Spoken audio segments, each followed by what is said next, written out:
미국 생활의 팁.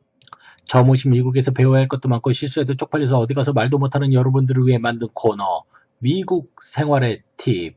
무식하면 가만히 있어야 되는데 용기 100배 자신감 100배로 모든 걸 망쳐버리고 잘 알지 못하면 가만히 있어서 중간이나 하면 되는데 나대서 큰돈을 잃어야는 미국의 악조건을 이겨낼 수 있도록 도와주는 미국 생활의 팁. 이러면서 배우는 것 하면서 겉으로는 웃고 있지만 왕창 잃은 서름 때문에 입을 뒤집어 쓰고 펑펑 우는 꼬락서니 안 만들게 도와주는 미국 생활의 팁. 이제는 괜찮다면서 벌떡 일어났더니 아직 몰라서 이제 시작인데 그것도 모르고 일 더 엉망돼버린 것도 모른 채 기분 좋다고 흥얼거리다 뒤통수 제대로 먹고 또 입을 뒤집어 쓰면서 똑같은 꼬락서니 안 만들게 도와주는 미국 생활의 팁.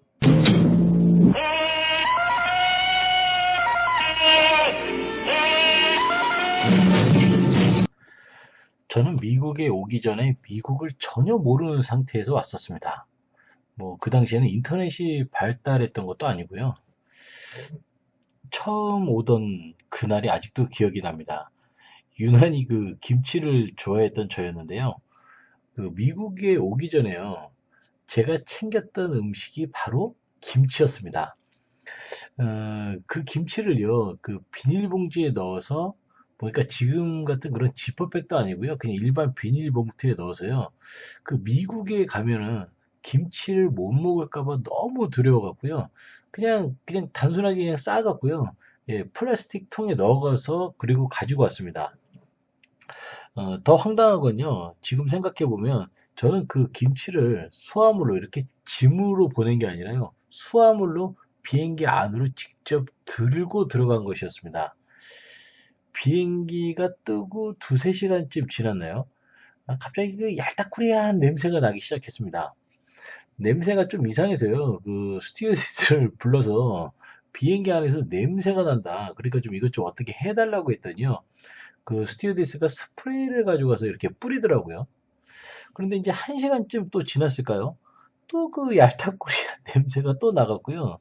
그 또 스튜어디스가 지나가면서 그렇게 스프레이를 또 뿌리고 가더라고요. 저도 어디서 나는 냄새인지를 모르니까요. 그리고 결국에는요, 그 냄새가 좀 많이 진해져 갖고요. 저도 그렇고 그 근처에 앉아있던 사람들이요, 다른 자리를 옮겼습니다. 다행히 그 비행기 안에요, 사람이 별로 없어 갖고요. 예, 웃긴 건 저도 자리를 옮겼다는 거죠. 근데 이제 제가 자리를 옮기면서 제가 그냥 자리만 옮겼어야 했는데 제 가방을 가지고 자리를 옮겼습니다. 그 자리에서도, 예, 그 옮긴 자리에서도 여전히 그 얄딱구리한 냄새가 나길래 스튜어디스한테 또 말해서 또 스프레이를 칙칙하고 뿌렸죠. 예. 자, 그래서요, 저는 샌프란시스코로 입국을 했는데요. 이민국을 통과하기 전에 잠깐 화장실에 들려서 제 김치가 잘 있나를 확인을 했습니다. 근데 이게 웬일입니까?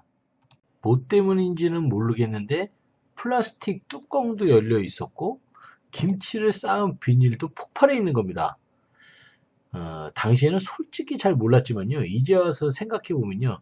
비행기가 높은 데로 올라가면서 압력이 세지니까 그 과자 봉지가 부풀듯이요. 그 김치 비닐이 부풀어서 터지고 만 거였습니다. 그래서 저는 또 그때까지 비행기 안에서의 냄새가 바로 김치였다는 걸 모르고요. 다시 그 비닐봉지를 꼭꼭 싸맸습니다. 화장실에서요. 그리고 다시 샌프란시스코에서 샌디에고 가는 비행기를 탈 때 김치를 기내 들고 타서 가방 넣는 곳에 제 가방을 넣었습니다. 더 중요한 건요. 예, 작은 비행기에 사람들이 가득 차 있었던 거였습니다. 비닐봉지는 안에서 다시 터졌고 얄타쿠리한 냄새는 그 작은 비행기 안을 뒤덮었고 여기저기서 가시, 오마이 가시라는 말이 계속 터져 나왔고 사람들은 개인 향수를 뿌려대고 스튜어디스는 스프레이를 뿌려대고 저 역시 뭔 냄새야 하면서 같이 흥분을 했습니다. 이제 와서 깊게 사과드립니다. 그 사건의 주범은 저였습니다.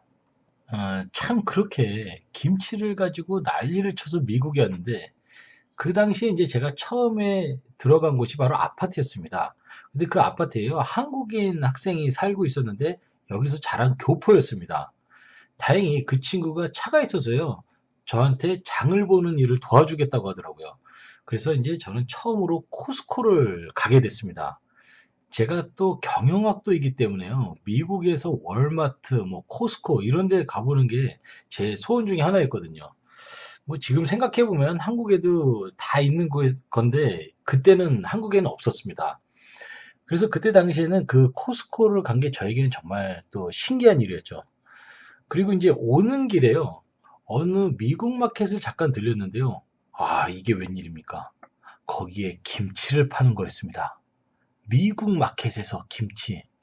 저는 진짜 눈물을 흘리며 그 김치를 붙잡고 신받다가 아니라 김치받다를 외치면서 계산을 마치고 그리고 집으로 돌아왔습니다. 그리고 고마운 마음에 룸메이트한테 맛있는 치즈 계란말이와 돼지고기 김치볶음.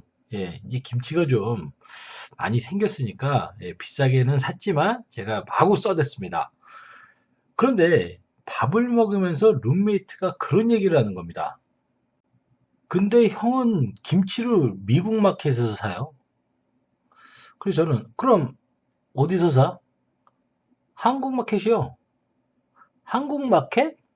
네, 여기서 자전거 타고 한 5분? 그 정도만 가도 있어요. 저는 그때 이런 생각이 들었습니다. 도와주는 게, 도와주는 게 아니다. 예, 이거 지금 막방 짤방도 아닌데, 도와주는 게 아니다. 그 말이 나오네요. 아, 그래서 제가, 아, 근데 왜 거기 한국 마켓을 안 데려갔냐고 물어봤더니요. 자기는 코스코에서 쌀하고 계란, 물을 사러 갔다는 거였습니다. 그러니까 자기 사러 갈 게 있으니까 저를 데리고 간 거죠. 정말 도와주는 게 도와주는 게 아니었네요. 예. 그러면서 한마디 더. 형, 그 김치 미국 마켓에서 사니까 더 비싸던데요? 이게 지금 무슨 소리입니까? 미국 마켓에서 김치를 살 때, 그러면 그때 말렸어야지. 예? 이제 와서 이게 지금 할 소리입니까? 김치가 사실요, 그때 너무 무겁고요, 맛이 없어서요. 그래서 돼지고기까지 넣어서 볶은 거였거든요. 마지막으로 그 친구가 한 한마디. 아, 이거 김치가 너무 무거워서 볶아도 맛이 없네요. 한국 마켓 가면 맛있는 거 파는데. 제대로 당했습니다. 제대로. 제가 여러분들께 미국 생활의 팁에서 오늘 말씀드리고 싶은 건요. 한국 마켓이요. 그 미국 전역에 아주 잘 발달되어 있다는 겁니다. 물론 그 미국의 아주 시골에는요, 당연히 잘 없습니다. 그래서 어학연수생들이나 유학생들 같은 경우에는 그 차가 있는 학생 위주로 해서요, 같이 이렇게 옹기종기 모여서 차를 타고 뭐 1박 2일 코스로 해서 한인마켓도 가고 장을 보고 뭐 주위에 있는 한국 식당에서 맛있는 것도 먹고 목욕탕에 가서 잠도 자고 오고 뭐 이런 게 필수 코스 같은 거라고 하더라고요. 그런데 우리가 미국에서 들어봤던 좀 큰 도시들 있지 않습니까? 뭐 마이애미, 뭐 버지니아, 워싱턴 DC, 뭐 샌디에고, 예, 제가 사는 곳도 그렇고요. 뉴욕, 보스턴, 애리조나, 뭐 샌프란시스코, 시애틀, 그리고 필라델피아, 애틀란타, 뭐 이런 유명한 도시들에는요. 항상 큰 한국 마켓이 있습니다. 그것도 한 개만 있는 게 아니고요. 두세 개씩 있습니다. 미국에 있는 그 한국 마켓의 특징이요. 꼭 한국 사람만 찾는 게 아니라요. 뭐 중국인, 일본인, 뭐 필리핀 사람, 베트남 사람, 뭐 이런 다른 나라 사람까지도 많이 오기 때문에요. 한국 마켓이요. 크기도 아주 크고 시설도 아주 잘 되어 있습니다. 뭐 한국 마켓이 뭐가 중요하냐고 말씀하시는 분들도 계실 수도 있겠지만요. 먹고 사는 문제가 제일 중요한 거 아니겠습니까? 또 뭐 가격 부분도 궁금하실 텐데요. 한국과 그 공산품들이 많이 가격 차이가 나지 않습니다. 그러니까 한국에서 오는 물품들도 가격 차이가 많이 안 난다는 겁니다. 그게 꼭 어떻게 보면 한국에서만 오는 물품만 있는 게 아니라 그 왜 한국 마켓에 가셔도요. 중국 제품들이 많이 있지 않습니까? 그래서 그 중국에서 미국으로 곧바로 오는 제품들도 많기 때문에요. 아마도 가격 차이가 한국하고 많이 나지는 않는 것 같습니다. 그리고 오히려 쌀, 뭐 과일, 야채, 고기 이런 물품 같은 경우에는요. 한국에서 오는 제품이 아니고 이 미국에서 직접 공수하는 제품이다 보니까요. 한국하고 가격을 비교했을 때 거의 반값도 안 하는 경우가 많습니다.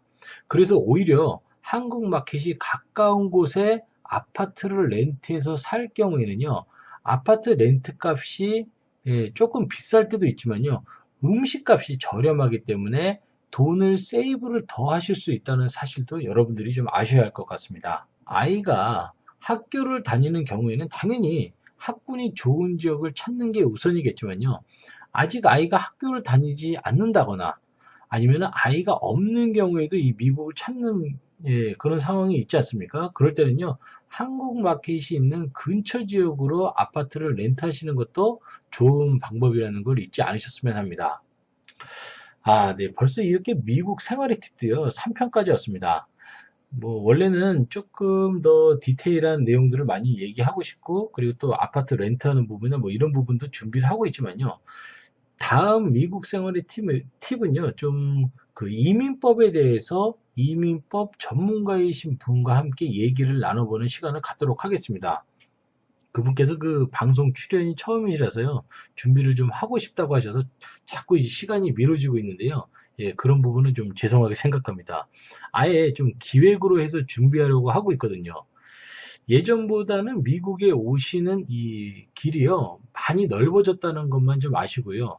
오히려 제가 올 때, 뭐 한 17년, 18년 전보다는요, 영주권 신청하고 받는 일이요, 돈이 조금, 뭐, 오히려 덜 들고, 예, 문어가 더 개방이 된 것 같습니다.